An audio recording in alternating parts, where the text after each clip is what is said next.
Hi అండి, అందరికీ నమస్తే. ఇది ఏంటని చూస్తున్నారా? ఇది 2 మినిట్స్ మ్యాగీ లాగా 2 మినిట్స్ బ్రేక్ఫాస్ట్ అన్నమాట. ఇది ఏంటి అనేది మీకు ముందు తెలుస్తుంది. ఇది తయారీ విధానం అయితే చూస్తున్నారు కదా. కడాయి పెట్టుకొని ఆయిల్ వేసుకొని, ఆయిల్ వేడెక్కాక ఆవాలు, ఉద్దిపప్పు, పల్లీలు, శనగబ్యాళ్ళు వేసుకొని పచ్చిమిర్చి, కరివేపాకు, ఆనియను మొత్తాన్ని వేసుకున్న తర్వాత కొద్దిసేపు మగ్గనియాలన్నమాట. మగ్గనిచ్చిన తర్వాత కొద్దిగా పసుపు వేసుకోవాలి. మా ఛానల్ని చాలామంది సబ్స్క్రైబ్ చేసుకోకుండానే చూస్తుండారండి. సబ్స్క్రైబ్ చేసుకోండి ప్లీజ్ అండి, మాకు సపోర్ట్ ఇవ్వండి.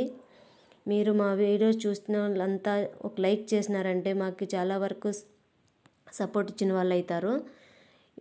ఈ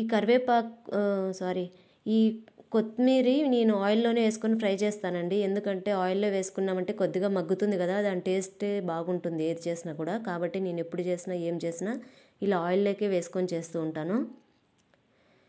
ఇవి ఏమంటే బొరుగులండి. బొరుగులు దసరా టైంలో ఇంట్లో ఎలాగో స్టాక్ ఉంటాయి కదా, కాబట్టి ఏం బ్రేక్ఫాస్ట్ చేయాలి అని తోచినప్పుడు ఇలా 2 మినిట్స్ మ్యాగీ లాగా 2 మినిట్స్ బ్రేక్ఫాస్ట్ అన్నమాట. ఇలా పోపులో వేసుకున్న తర్వాత ఇలా బాగా మిక్స్ చేసుకున్న తర్వాత ఒక నిమ్మపండులో అర్ధం ఉప్పు తీసుకున్నామంటే సరిపోతుందండి. ఒక అర్ధం నిమ్మపండు, తర్వాత ఎండు చింతాకు పొడి అండి. మేము ఎండు చింతాకు పొడి ఎప్పుడు ఇంట్లో పెట్టుకుంటాము. తెలియని వాళ్ళైతే అది చింతాకుని పెరుక్కొని వచ్చి ఎండబెట్టి దాన్ని పొడి చేసి పెట్టుకోవాలి. ఇది చాలా వాటికి ఉపయోగిస్తారండి, చాలా మంచిది.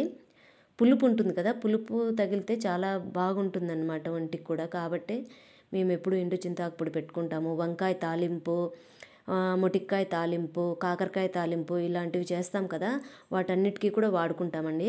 చూసారు కదా, ఇలా మిక్స్ చేసిన తర్వాత మూత పెట్టుకోవాలి. అందులోకి నేను ఏమేమి వేసానంటే ఉప్పు, తర్వాత పుట్నాల పొడి, తర్వాత ఎండు చింతాకు పొడి, ఈ 3 వేసి మిక్స్ చేసి పెట్టాను. మిక్స్ చేసి పెట్టి మూత పెట్టి 2 నిమిషాలు ఉంచాను అన్నమాట. తర్వాత తీసి కలుపుకొని ఇలా బౌల్లోకి తీసుకున్నామంటే అంతేనండి, 2 మినిట్స్ మ్యాగీ లాగా 2 మినిట్స్